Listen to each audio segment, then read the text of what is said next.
გაგვაძლევინოს და ვაგრძნობინოს, რომ მარხვა არის უბიწო საჭირო და მარხვა არის დედა სულიერი სიწმინდის. ეს უნდა გავიგოთ. აუცილებლად უნდა გავიგოთ ეს. და მე მივხვდებით ალბათ, რომ გითხრა ჩვენ უფალმა, რომ ლოცვით და მარხვით განეშორება ყოველი ბოროტი და არაწმინდა სული, ეშმაკი,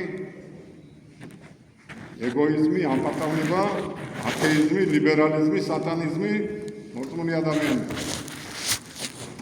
ხო და ამან შევდება ლოცვა და შევდება მარხვა. ლოცვა ისეთი კი არა, რომ დაიწყო და საცხად წახვიდე, მე ხან იმაზე ახვიდე, რა ქვია, მან. გადააშიდა ხან. ჩემი სოფლის ბოლოზე. ლოცვაზე უნდა დადგე და უნდა ილოცო სიმდა. მოწმინდებით.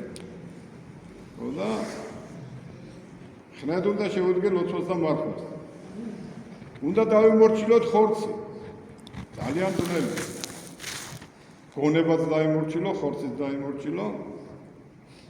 და არადა ეს ხორცი გჭირდება. გჭირდება ვიდრე უკრანჭები ყოველდღე.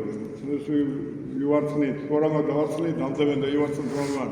ხო და რა ვიცი და მოუარე სახეს და რაღაცები, ხო, ჩხილებს ვიჭრით რაღაცები. გჭირდება ხორცი.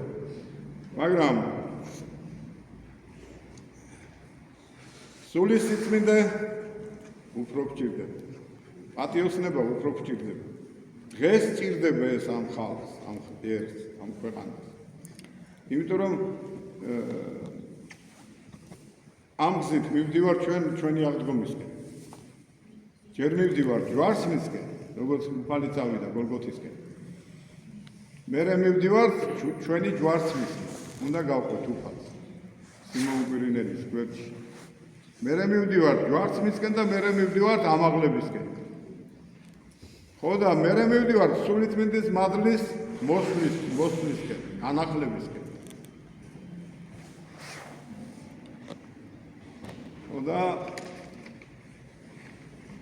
უფალი იყოს თქვენთან.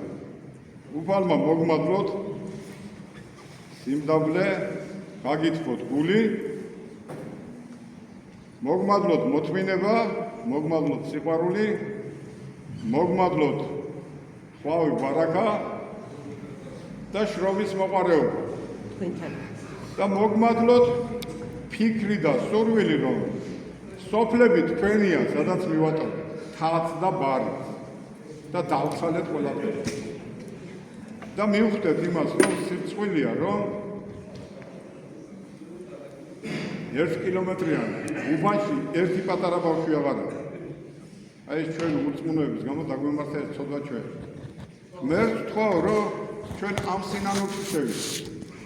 აი აქ გაგვამაგროს უფალმა და აქ გაგვაძლიეროს უფალმა და აქ ხელი შეგიტყოს უფალმა ჩვენ და ასე შევხვდეთ ჩვენს აღდგომას. ამინ. ქრისტეს აღდგომას. ვერცხები, რომელიც ფრინველისაც გინდათ, იმიათი შეგეძლო. მე გავხდეთ პროგრამულებას, აქ ჩოდოს მევიდა ჩემთან. ჩვენ მხოლოდ